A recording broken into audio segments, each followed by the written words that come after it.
Podemos avançar na legislação para que ela seja cada vez mais clara, no sentido de colocar cada coisa em seu devido lugar, dissipando zonas nebulosas, sobreposição de atribuições ou dúvidas de interpretações. É disso que se trata o presente debate, uma tentativa de aprimorar o nosso sistema constitucional. Deputados e senadores acusam o Supremo Tribunal Federal de ativismo judicial, de extrapolar os limites de atuação. E os ministros da Corte falam em inércia do Legislativo. Incluir uma matéria na Constituição é, em larga medida, retirá-la da política e trazê-la para o direito. Essa é a causa da judicialização ampla da vida no Brasil. Não se trata de ativismo, mas de desenho institucional. Nenhum tribunal do mundo decide tantas questões divisivas da sociedade. Contrariar interesses e visões de mundo é parte inerente do nosso papel. Nós sempre estaremos expostos à crítica e à insatisfação, e isso faz parte da vida democrática. Por isso mesmo, a virtude de um tribunal jamais poderá ser medida em pesquisa de opinião. O clima ficou mais acirrado quando a proposta que restringe decisões monocráticas nos tribunais superiores passou na CCJ do Senado. A Comissão de Constituição e Justiça do Senado aprovou em menos de 1 minuto uma proposta de emenda à Constituição que altera as regras para o pedido de vista e decisões individuais de ministros do Supremo Tribunal Federal. O projeto define que os pedidos de vista, que são aquele tempo extra para análise em tribunais, devem ser coletivos e limitados a 6 meses,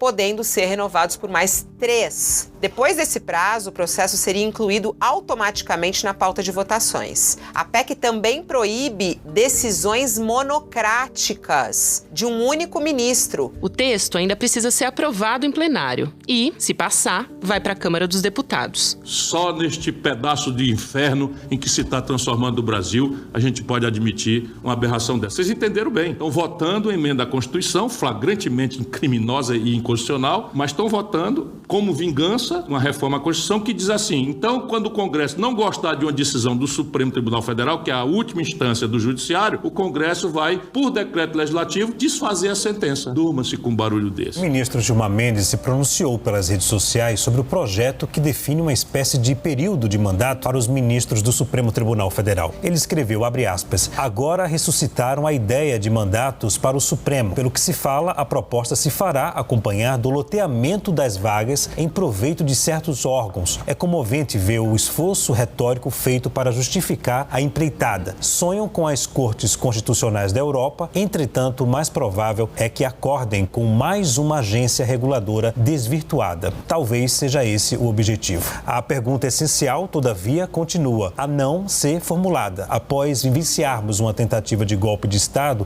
por que os pensamentos supostamente reformistas se dirigem apenas ao Supremo Tribunal Federal? Essa foi uma ofensiva mais dura do Congresso contra o Supremo, mas a queda de braço não começou aí. E é importante sempre que nós saibamos nos conter, cada poder desta nação nos seus limites constitucionais. Marco temporal, aborto e porte de maconha já acirraram a disputa.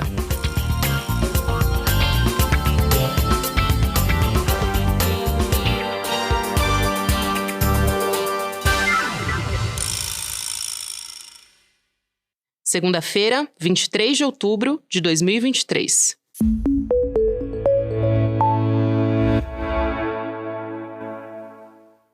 Olá, seja muito bem-vindo, seja muito bem-vinda. Eu sou a Gabriela Varelli, esse é o Videocast em Detalhes. Aqui sempre com um convidado ou uma convidada. A gente mergulha numa temática ou numa notícia do momento. Hoje eu estou aqui com o jornalista Rodrigo Viana, que também é apresentador do ICL Notícias, nosso parceiro aqui. E a gente vai conversar a respeito da relação do Supremo Tribunal Federal com o Congresso, mais precisamente com o Centrão, né, Rodrigo? Prazer falar com você aqui no Em Detalhes. Prazer é meu, Gabi. Cheguei agora aqui, essa equipe tão vibrante do ICL Notícias, para a gente conversar sobre esse choque entre os poderes que a gente começa a assistir, ainda que muitas vezes de maneira não declarada, né? Exatamente, mas tem umas sutilezas aí, umas agressões, né, que a gente vem acompanhando nos últimos tempos. E mais uma vez bem-vindo, né, porque aqui no Em Detalhes pelo menos é só a primeira vez, já tá no ICL Notícias primeira edição, já faz algum tempo, enfim, tá maravilhoso, assim, super se adaptou já ao nosso time, né, já tá em casa já, e aqui também. Bom, vamos começar falando, talvez, por esse assunto mais quente que a gente tem a respeito da CCJ do Senado, né? Aprovando em 42 segundos um projeto que impõe esses limites, essas decisões monocráticas, que são as decisões individuais dos ministros do Supremo. Talvez seja o capítulo mais recente que a gente tenha dessas agressões ou microagressões do Congresso ao Supremo Tribunal Federal. Esses recados, talvez, a gente possa falar, né?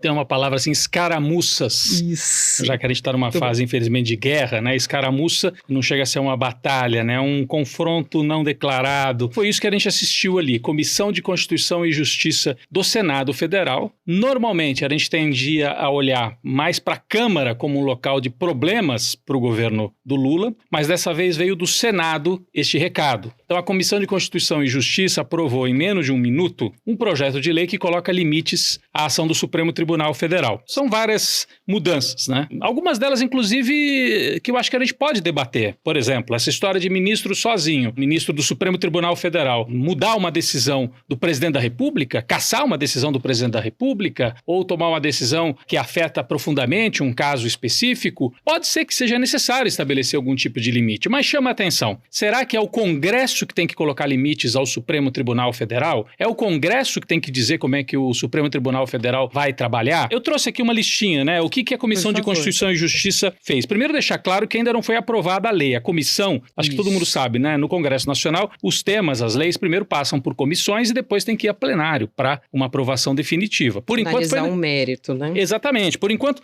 passou pela comissão. Mas chama a atenção que tenha sido aprovado rapidamente, né? Como um recado mesmo. O que diz essa proposta de emenda constitucional? Ela diz o seguinte, ela coloca limites para os pedidos de vista, que é aquele momento em que um juiz para o julgamento e fala, eu quero olhar melhor esse caso. E antigamente não tinha regra. O ministro pode colocar vistas e ficar meses e meses e meses sem devolver o processo para julgamento. E que muitas vezes é visto como uma manobra também para dar uma travada na pauta. É claro, é uma manobra. Então esse ponto foi aprovado na PEC, as decisões monocráticas. Então, decisões monocráticas que tenham como efeito suspender leis ou atos normativos que atinjam a coletividade. Ou proíbe também, essa PEC, proíbe decisões monocráticas do Supremo, ou seja, de um ministro sozinho, para suspender atos do presidente da República, dos presidentes da Câmara, do Senado e do Congresso. Se essa regra aqui tivesse valendo, o Gilmar Mendes, por exemplo, não poderia ter impedido o Lula de ser ministro da Dilma. Não estava naquele momento de crise, a Dilma queria trazer o Lula para ser ministro, Civil, para a Casa Civil, para tentar articular a resistência por dentro do governo. Gilmar Mendes,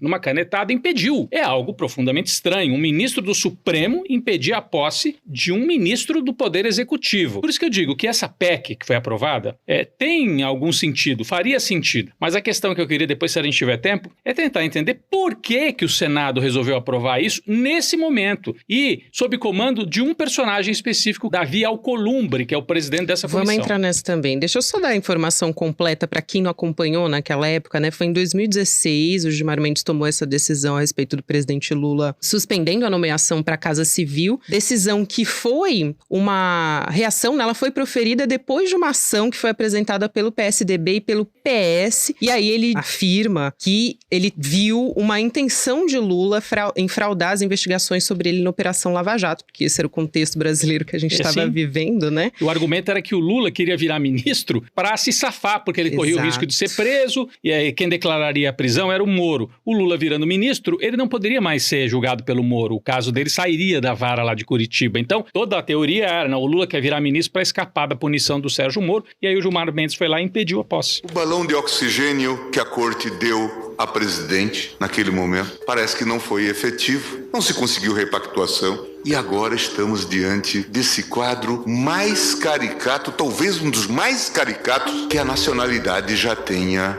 enfrentado. Como último lance, talvez a última rácio, busca-se o ex-presidente em São Bernardo para assumir a chefia da Casa Civil, a pretexto de dar sobrevida ao governo e de lhe dar algum conforto no foro privilegiado. Uma condição de uma bizarrice que nos enche de vergonha. De repente, Lula poderia ter virado ministro, né? Podia. Se não fosse essa decisão do ministro Gilmar Mendes. Então, acho que cabe o questionamento dessa ação. É um caso clássico de uma decisão monocrática, né? Parece um palavrão, mono, quer dizer, é uma decisão tomada sozinho, porque no Supremo você tem 11 ministros, então, teoricamente, as decisões deveriam ser coletivas, né? De vez em quando eles dão uma liminar ou outra, mas daí essa PEC, proposta de emenda constitucional, estabelece alguns limites para que os ministros, em alguns casos, não possam dar essas decisões monocráticas, né?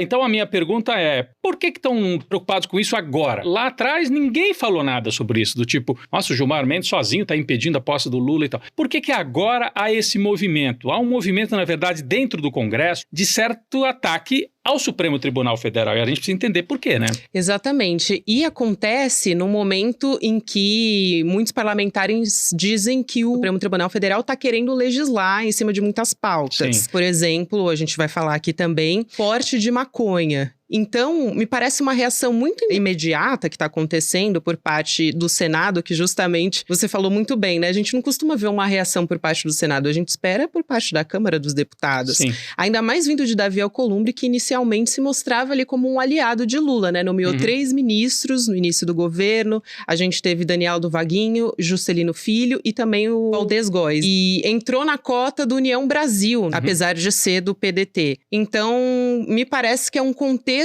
que dá um recado ali muito específico, né? Assim, Sim. então a gente também vai legislar aqui em cima do Supremo Tribunal Federal, sabe? É uma forma de mandar um recado para o Supremo. O Supremo Tribunal Federal, como você falou aí, interpretou, o papel do Supremo é interpretar a Constituição, inclusive para dizer, esta lei não é constitucional, ou nesse caso aqui existe proteção constitucional para se estabelecer uma outra interpretação. É o caso, por exemplo, da maconha, né? Você estabelecer algum tipo de limite para porte de maconha em pequenas quantidades. O caso do aborto, o voto da Rosa Weber, que foi um voto histórico e que provocou muitas reações dos setores conservadores. Então, o Supremo Tribunal Federal adotou aí posições mais liberais, mais avançadas em vários temas. Fora isso, o Supremo, como a gente sabe, é que colocou limites ao golpismo bolsonarista nos últimos anos, especialmente em 2022 e no 8 de janeiro de 2023. Então, o papel do Alexandre de Moraes e do Gilmar Mendes e de outros ministros colocando limites, de um lado, na questão política do golpismo, e de outro, com decisões que desagradam a extrema-direita bolsonarista por serem decisões mais liberais no campo dos costumes, hein? Direito das mulheres, a questão da maconha, a questão do marco temporal também dos povos indígenas. Então, são vários casos em que o Supremo se posiciona de maneira mais progressista. Não chega a ser de esquerda, é maneira mais progressista.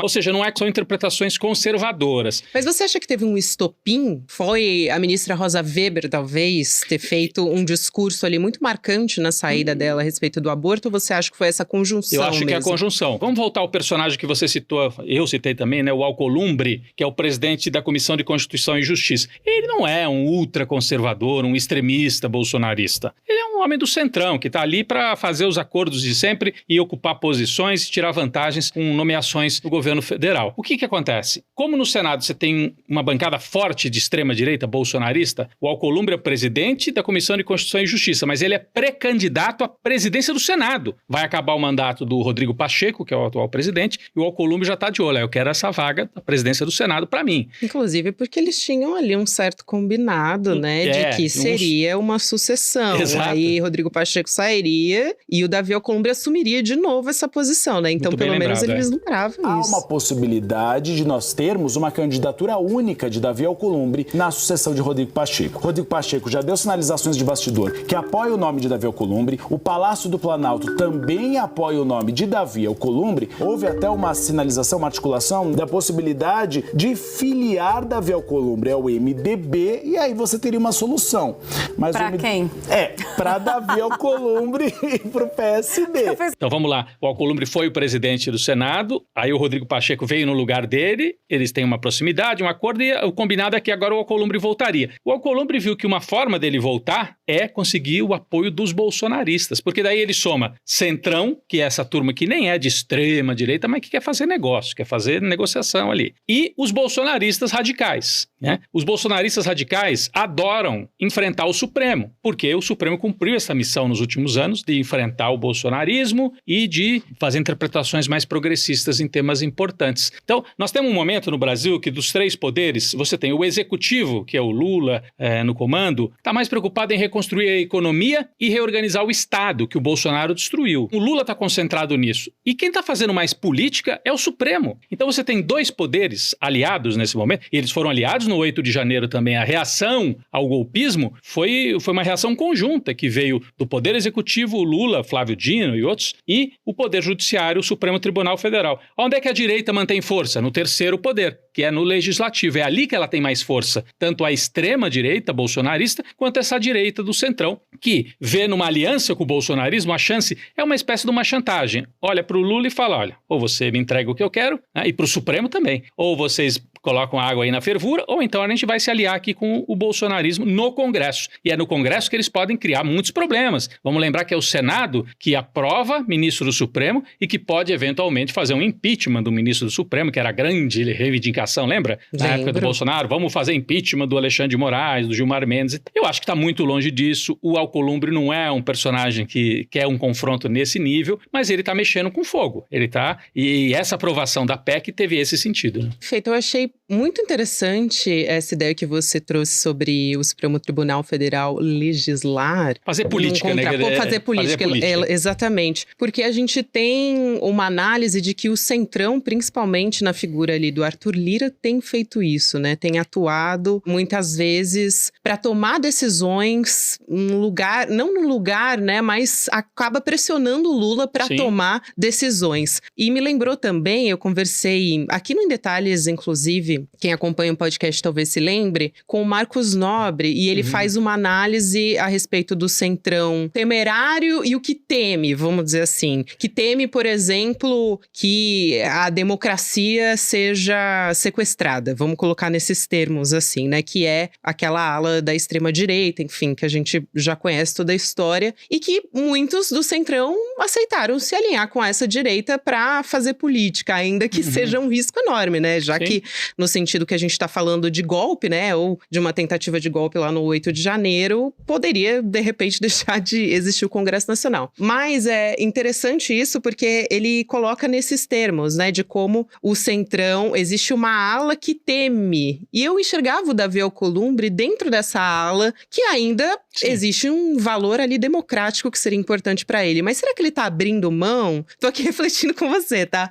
Mas será que ele está abrindo mão desses valores, se aliando ao bolsonarismo para talvez conseguir se alçar ao posto de presidente do Senado? É isso mesmo. É assim, não tem tantos limites assim o Alcolumbre, tanto que ele foi também um aliado do Bolsonaro, né? Eles são aliados do governo que tiver ali, do governo de turno. Então ele se mostrou útil para o Lula ali no começo, nomeou ministros, ajudou a nomear ministros, e agora, mais importante para ele é conseguir a presidência do Senado, ele olha para os lados e vê onde é que tem.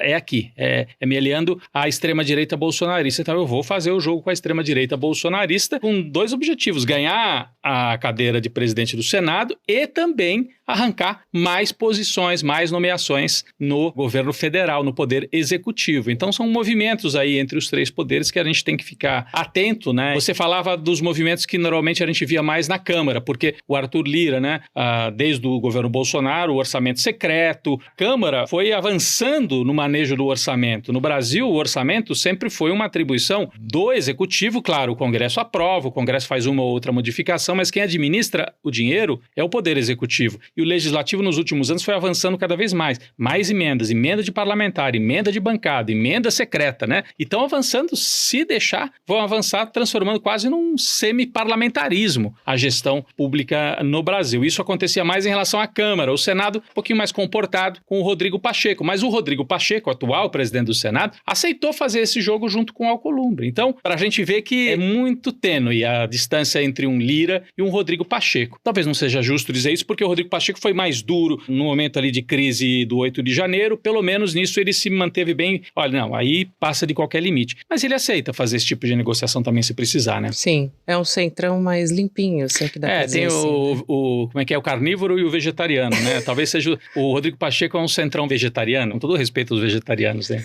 Eu mesma sou vegetariana. Então, desculpa, retiro o que eu falei.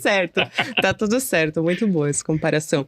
Tem uma outra PEC também que eu acho a pena a gente falar, que foi protocolada no dia 4 de outubro, ou seja, no mesmo dia que o Senado levou 42 segundos na CCJ para aprovar esse projeto aí das decisões monocráticas, né? Que é aquela que restringe a 15 anos os mandatos dos ministros do Supremo. E aí tem outros aspectos ali dessa proposta, né? Tipo, modificações no processo de escolha também dos membros da corte e dos tribunais superiores. Eu acho que também a gente pode trazer essa discussão, porque não deixa de ser interessante. Foi uma, inclusive, que a gente acabou levantando quando o ministro Zanin entrou no Supremo, né? Que a gente falou, poxa, vai aí ficar mais ad eterno, né? 30 anos. E, aliás, é uma proposta, se eu não estou enganado, mas fato. O Flávio Dino, quando era parlamentar, tinha essa proposta de estabelecer mandatos para os ministros do Supremo Tribunal Federal. Então não é uma proposta que seja de direita ou de esquerda, é um debate possível. Você, em alguns países, funciona como no Brasil. O sujeito vira ministro ou ministra e vai até se aposentar. Em outros países, não. Você tem mandato. Então, é por tempo determinado. Eu não tenho uma posição fechada sobre isso, o que é melhor, o que é pior. Me dá a impressão que quando o sujeito é um mandato permanente assim, ele tem mais independência, né? Do que se for um mandato fechado, que vai dar conta de uma certa conjuntura específica ali, né? Então, me parece que para o quadro brasileiro, tanta pressão sobre o Supremo, seria melhor deixar do jeito que está. Porque outra coisa que o Bolsonaro queria também era ampliar o número de ministros. Se ele ganhasse a eleição, ele queria subir de 11 para 15. Ele tinha essa proposta já rodando. Se ele ganhasse a eleição, vou até bater na madeira aqui, né, porque não ganhou, ele ia subir de 11 para 15, porque daí ele poderia nomear vários e teria uma maioria de extrema-direita no Supremo. A gente vê que os dois que ele nomeou fazem o jogo fechado de direita. E né? já faz um estrago ali, né, na hora de formar a maioria. Exatamente. Imagina se tivesse meia dúzia, né? Então muda bastante o jogo, né? Sem dúvida. Eu também destaquei algumas falas dos ministros, né? Por conta desse cenário que a gente está vivendo. Gilmar Mendes, por exemplo, ele chamou de pensamentos reformistas que miram só o Supremo Tribunal Federal. Já o ministro Roberto Barroso diz que não existe um poder hegemônico. O Pacheco mesmo também já vem tentando colocar panos quentes nessa história, porque é isso, né? Ele, normalmente, perante a imprensa ou nas declarações públicas, é alguém que tenta passar ali como moderado. Exatamente. Mas eu te pergunto, como que o governo Lula pode lidar com essa crise, né? Porque fica numa saia justa também. A impressão que eu tenho olhando o quadro geral, eu até já falei sobre isso no Série Notícias primeira edição, né? É que o Lula e o Supremo fizeram uma espécie de acordo nesses primeiros meses de governo do Lula, em que quem compra as brigas mais pesadas é o Supremo. Porque se o Lula fosse gastar energia com isso, ele não conseguia se concentrar, ele, o Haddad e outros, né? Na reorganização do Estado, dos programas sociais, da economia, que é o que o Lula está fazendo. Das relações internacionais, num mundo tão conturbado, o Lula está se concentrando mais nisso. Eu tenho a impressão que o Lula, se puder, passa longe dessa polêmica. Deixa para o Supremo fazer esse debate e dizer, olha, não é assim, querem reformar o Supremo é que tem que fazer a autorreforma, não o Congresso e tal. Então, eu acho que o Lula, podendo se afastar dessa briga, ele vai preferir se afastar, apesar de ser um sinal também para o Lula. Quando o Alcolumbre manda esse sinal para o Supremo, não deixa de ser um sinal para o Lula de que, olha, nós podemos sim nos aliar ao bolsonarismo, e se o Bolsonaro ou o bolsonarismo se mostrarem viáveis para 2026, nós podemos pular para o lado de lá de novo. É o sinal que e o Lula está vendo tudo isso, está observando isso. Ainda que não seja uma chantagem tão explícita como, por exemplo, nas CPIs. A gente pode falar, por exemplo, da CPI do MST, sobre como acabou desidratando justamente porque o Centrão conseguiu angariar os cargos que queria ali no governo federal. E a CPI do 8 de janeiro nem preciso falar, né? Porque aí foi por água abaixo mesmo, e acho que foi talvez um erro de cálculo da extrema-direita mesmo. É interessante, né? essa lembrança que você trouxe, né? Porque eu mesmo disse aqui no começo, o poder onde a direita tem mais força é o legislativo. E aí eles abriram 2 CPIs, né? Uma do MST, que podia ter feito muito estrago, mas não tinha muito... Inclusive a quinta aberta no governo do PT, né? Sempre bom lembrar também. É a quinta, né? Porque eles abriram outras nos outros governos de Lula e Dilma, e mais uma vez saíram sem nada, porque tem toda essa discurseira que tem dinheiro desviado, que é movimento comunista, que o campo, porque fizeram várias visitas a assentamentos, levaram um monte de gente para dar depoimento e terminou numa grande derrota da extrema-direita, a CPI do MST, porque não tem o que mostrar. O MST é um movimento social, ainda bem que existe o MST. É um movimento que ajuda a organizar as pessoas no campo. É melhor que seja assim do que seja um caos, do que seja uma barbárie completa, né? E a outra, do 8 de janeiro, eles abriram para tentar constranger o governo com aquele discurso de que, o Lula, o Flávio Dino fizeram de propósito, abriram o palácio. Tem a dó, né? E foram derrotados também na CPI do 8 de janeiro, o que mostra que o governo também tem margem de manobra. Não é uma situação, nós estamos conversando aqui, mas não é que está assim uma situação desesperadora, o Lula perdeu o controle, não. É só, como eu falei no começo, é escaramuça, que é uma palavra assim antiga, né? Parece um palavrão, mas significa assim, você faz um dano pro seu oponente ali, falando, olha, eu posso provocar mais dano, por enquanto tá só isso aqui, se você não me atender, eu posso provocar mais dano, sair da escaramuça para um ataque aberto, né? E existem até cálculos assim, né, que a gente percebe nas sutilezas, por exemplo, a saída da ministra do Esporte, aí se nomeou alguém alinhado ao Centrão, que o Centrão queria, mas também não se fez muito alarde ali na hora de passar o cargo para ele, quer dizer, me parece também que Lula muitas vezes faz essa avaliação de qual é o melhor momento para fazer essa entrega, vamos dizer assim. Não deixa de ser também... Também é o recado. Exato, o também Lula é o recado. Você lembrou muito bem, a posse dos ministros, eles até estranharam, porque os outros ministros são sempre posses públicas, e o Lula fez algo discreto, assim, para dizer, olha, eu não vou fazer barulho. Assim, vocês insistiram, eu entreguei o cargo. E outra coisa, Caixa Econômica Federal. Isso. Até agora, o Arthur Lira, que quer abocanhar, tem a boca grande, né, o Arthur Lira, quer abocanhar a Caixa Econômica Federal, a presidenta da Caixa Econômica, a Rita, outro dia deu uma entrevista coletiva importante e tal, tá resistindo. O Lula tá ali, né, vamos ver se eles têm força. Então, o Lula é um sujeito especializado em ler as forças em disputa na sociedade, né? Ele também não queima cartucho em batalhas perdidas. Se ele vê que tem mais forças aqui pro lado da centro-direita, ele reconhece isso e nomeia. Agora, ele segura um pouco, então... Ele entregou o ministério, mas a Caixa ele segurou. Falou, não, deixa eu ver se realmente eu preciso entregar a Caixa para esses caras. Parece que não. Então, são movimentos de parte a parte. E olha, é bom a gente se acostumar que eu acho que isso vai durar os 4 anos do governo do Lula. É isso. Aí, para fechar só a nossa conversa, eu quero saber da tua avaliação, em específico, sobre esses casos que a gente falou, a respeito do marco temporal, aborto e também o porte de maconha. Você acha que o judiciário está legislando ou você acha que ele está tomando decisões que o legislativo não assumiu? Por exemplo, o porte de maconha eu acho que é um bom exemplo para a gente trazer, porque hoje quem decide qual é a pena é o policial, né? Quer dizer, se você é um traficante ou não, depende da cor da sua pele, né? A gente sabe que é assim que funciona, mas se você tiver com uma quantidade pequena, quem vai definir se é traficante ou não hoje é o policial. Quer dizer, nunca se encarou essa discussão aqui no Brasil, então a gente vai ficar esperando o legislativo? Como que se tem essas discussões? Aí é um assunto judicial mesmo, né? Porque diz respeito à polícia e a cumprimento de pena, e é um poder. Vamos lembrar que o judiciário é um dos 3 poderes da República, né? Então, eu acho que no caso da maconha, interpretar quando que é um crime, quando que não é. No mundo ideal, a gente poderia ter um debate sério, adulto, sobre essa questão das drogas, e isso passar pelo Congresso Nacional, mas nós não estamos com um clima para isso. Estamos vendo no mundo, não é só aqui no Brasil. A extrema-direita está muito ouriçada, e se você abre um debate sobre esse, você dá uma munição para a extrema-direita no Congresso, então eu acho que é melhor, e que bom que nós temos uma composição no Supremo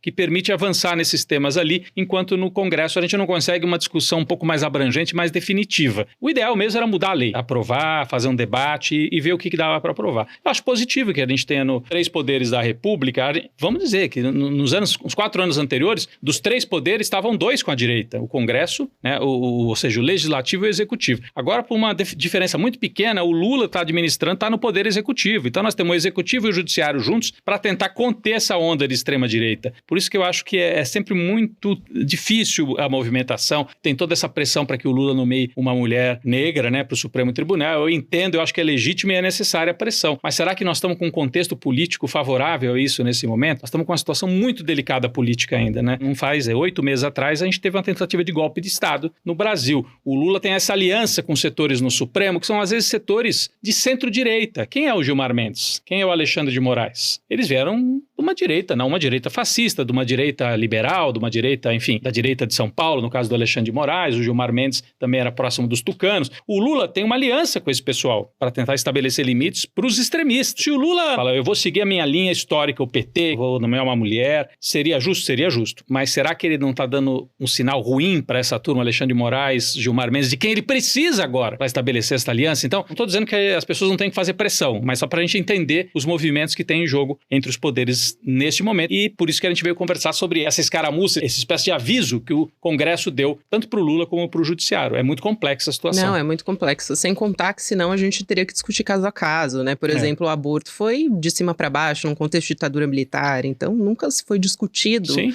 De fato. Mas, Rodrigo, muito obrigada. A gente passou voando, a gente teria que ter talvez mais meia hora, e a gente ainda ficou conversando, gente, só para contar aqui dos bastidores, antes do programa. Mas será que em meia hora, né, a gente vai conseguir abordar tudo, né? Não fica... Talvez a gente consiga abordar em menos tempo. Na verdade, faltou tempo aqui pra gente conversar. Dava pra falar Adorei mais. nossa conversa, foi um prazer te receber aqui. Eu que agradeço. E seja sempre bem-vindo, tá? Obrigado, parabéns pelo trabalho aqui. Obrigada, beijo pra Rodrigo. todo mundo que nos acompanha. Você também. Um beijo, até a próxima. Bom, o Videocast em Detalhes fica por aqui. Próximo episódio vai ao ar às 10h30 da manhã, ao vivo no YouTube, por onde você acompanha toda a programação do ICL Notícias, dos canais do Instituto Conhecimento Liberta e Eduardo Moreira no YouTube, de segunda a sexta-feira. E você também pode acompanhar o Em Detalhes nas plataformas de áudio. A partir das 7 horas da manhã tem episódio disponível para você. Até mais.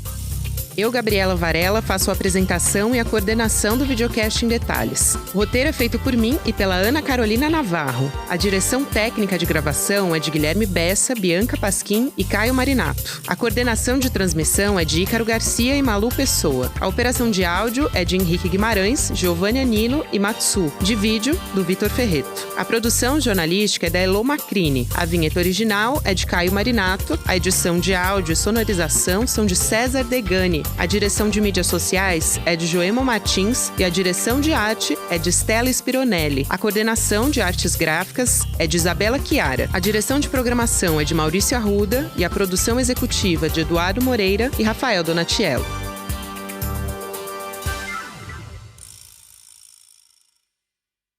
Este episódio usou áudios de TV Senado, de Rádio e TV Justiça, CNN Brasil, TV Cultura, ICL Notícias e redes sociais de Ciro Gomes.